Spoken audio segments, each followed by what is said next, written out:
کہ وہ حضور کے نواسے ہوں، مقام حسب نسب یہ ہو حضور کے نواسے ہوں،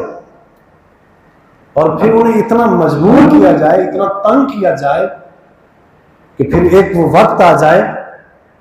کہ جن لبوں کو، جن گلوں کو، جن چہروں کو، جن گالوں کو حضور بوسہ دیتے ہوں، پھر ان کو وہی لوگ اٹھیں،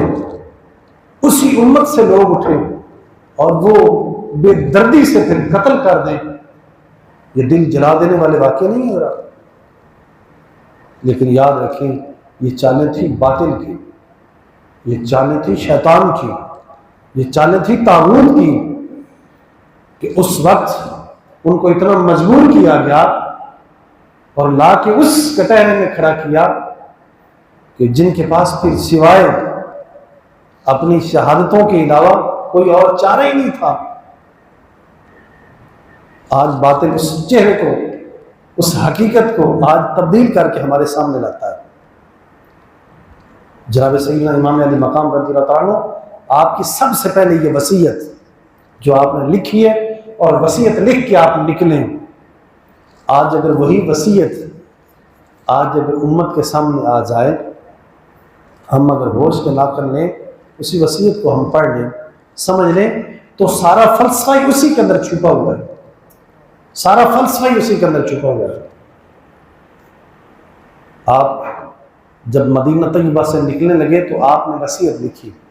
آپ نے فرمایا کہ میرا رب اللہ ہے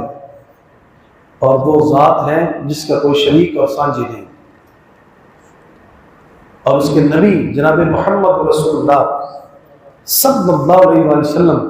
آخری نبی اور رسول ہیں، اور جو اللہ کے بندے ہیں۔ اور آپ نے فرمایا میرا ایمان ہے کہ ہر ایک نے مرنا ہے، اور مرنے کے بعد پھر ہر ایک نے زندہ ہونا ہے، اور قیامت آئے گی اور ہر ایک کو زندہ کیا جائے گا۔ یہ آپ کا مختصر سا یہ آپ کی پہلی وصیت ہے۔ اور پھر آپ نے نیچے لکھا کہ میں مدینے کو خوشی سے، شوق سے نہیں چھوڑ رہا، نہ کسی تفریح کے لیے چھوڑ رہا ہوں، اور نہ ہی چاہتا ہوں کہ بد امنی ہو، نہ ہی چاہتا ہوں کہ بے سکونی ہو، نہ میں حکومت چاہتا ہوں، نہ میں اقتدار چاہتا ہوں، اور نہ میں مال چاہتا ہوں۔ فرمایا میں تو اس پیغام کی خاطر یہاں سے نکلنے لگا ہوں جو پیغام میرے نانا جناب رسول اللہ صلی اللہ علیہ وسلم جو پیش کرنے کے لیے تشریف لائے تھے، آج اسی پیغام کی تبلیغ کے لیے میں آج گھر سے نکل رہا ہوں۔ اور پھر آپ کہاں سے کہاں تک نکلے گا۔ آج امت اتنے بڑے زخیم آپ کی اس وصیت کو، نصیحت کو آج بھول جاتی ہے۔ پھر یہ واقعہ آپ کے سامنے کہ آپ کو اتنا مجبور کیا گیا اور لا کے اس چوراہے پہ کھڑا کیا گیا کہ پھر شہادتوں کے علاوہ کچھ نہیں تھا۔ جب باطل سامنے اور وہ بیعت لینا چاہتا ہے اور وہ آپ کو مجبور کر رہا ہے، آپ کو اس اصل منہج سے ہٹانا چاہتا ہے،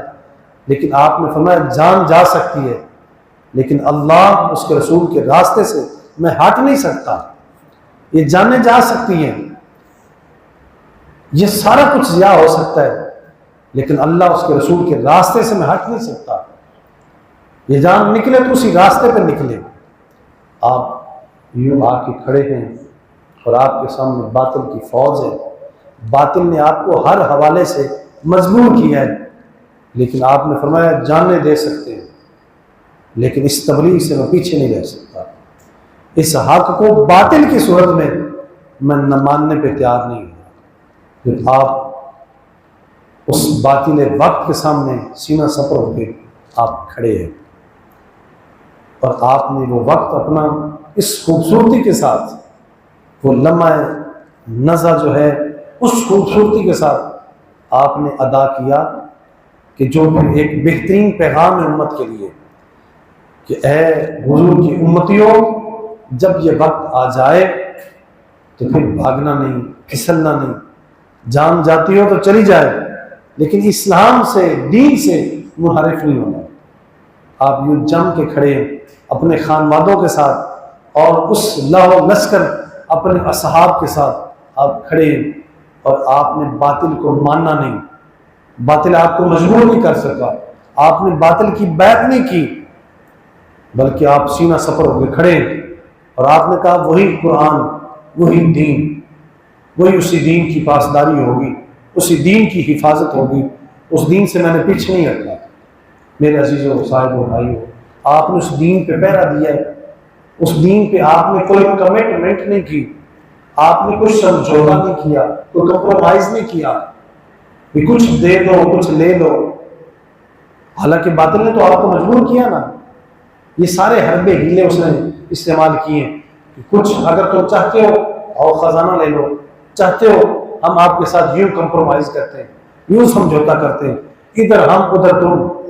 ادھر ہم ادھر تم، یہ سارے حربے اس نے استعمال کیے۔ لیکن آپ نے فرمایا کہ نہیں، اگر دین سلامت تو ہم سلامت،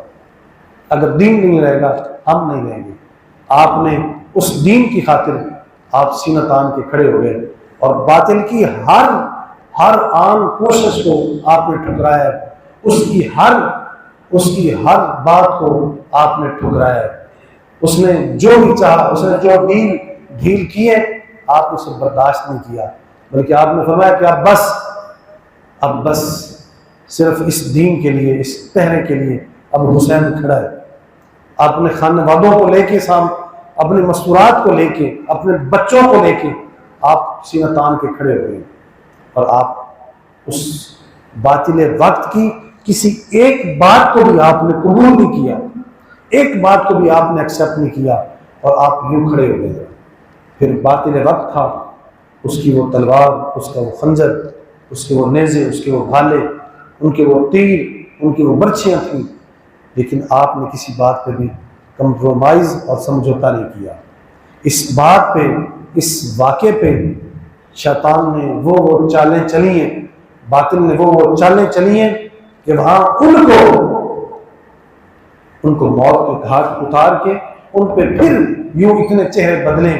کہ اس کا وہ چہرہ یوں بدل کے وہ فلمیں، وہ کہانیاں ہمارے سامنے یوں لا کے کھڑی کی ہیں کہ آج امت اس بہانے پہ آ گئی ہے،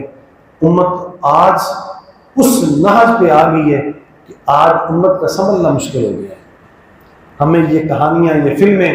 اس رنگ شکل میں آج سنائی جا رہی ہیں کہ آج ہمارا بچنا مشکل ہو گیا ہے۔ ہمارا دین کی طرف پلٹنا، دین کی طرف جانا، دین کو پڑھنا، سمجھنا کہ اصل دین ہے کیا، اصل وہ پیغام کیا تھا جو امام علی مقام دے کے گئے، آج اس کی طرف آنا ہمارا مشکل ہو گیا ہے، اس کی طرف پلٹنا مشکل ہو گیا ہے۔ اس قدر باطل نے ہمارے گلوں میں وہ توق ڈالے، حالانکہ وہ دین پہ وہ ڈسٹ، مٹی، گھٹا جو آیا، اس کو یوں آپ نے صاف کیا، امام علی مقام نے یوں صاف کیا، یوں شفاف کیا، اور اس کی یوں کیئر اور حفاظت کی کہ آج تو ہمیں چاہیے تھا کہ اس پیغام کو انہی معنوں میں ہم سمجھتے، اور کسی چیز کی اور لینے کی ضرورت ہی نہیں تھی، وہی پیغام ہی کافی تھا جو امام علی مقام دے کے گئے۔ لیکن افسوس، شیطان نے ہمیں یوں چالیں چلی کہ ہم اس کے لرغے میں، اس جال میں یوں آئے ہیں کہ آج ہمیں پتہ ہی نہیں، آج اس دھانے پہ آ گئے کہ آج ہمارا سمجھنا مشکل ہو گیا ہے۔ دین کو اس قدر گراں کر دیا، اس قدر ثقیل کر دیا، اس قدر وزنی اور بھارا اور بوجھل کر دیا ہے کہ آج ہم دین کو پڑھنے کے لیے، سمجھنے کے لیے تیار ہی نہیں ہوا۔ ہر بندہ الگ الگ، ہر بندہ اپنا فلسفہ الگ الگ پیش کر رہا ہے، یوں ہوا، یوں ہوا، یوں ہو گیا، یوں ہو گیا۔ آج ہر بندہ اپنا دعویٰ الگ الگ کر رہا ہے، حالانکہ حقیقت کچھ اور تھی، حقیقت کچھ اور تھی اس دین کے لیے جس کے لیے اہل بیت و اطہار نے، صحابہ نے اتنی بڑی قربانیاں دی ہیں۔ آپ سے پہلے اسی دین کے لیے اللہ کے کتنے انبیاء کٹے ہیں، کتنے انبیاء و مرسلین اس دین کی خاطر انہوں نے شہادتیں نوش کی ہیں۔ پھر انہی ناج پہ، انہی قدموں پہ، اسی راستے پہ، اسی منہج پہ آ کے پھر نبی آخر زمان صلی اللہ علیہ وسلم کی یہ نواسے اہل بیت و اطہار، ایک پوری کی پوری خوبصورت جماعت جو ہے، اسی کے انہوں نے قربانیاں دی ہیں۔ لیکن آج حقیقت کچھ اور ہمیں بتایا کچھ اور جا رہا ہے۔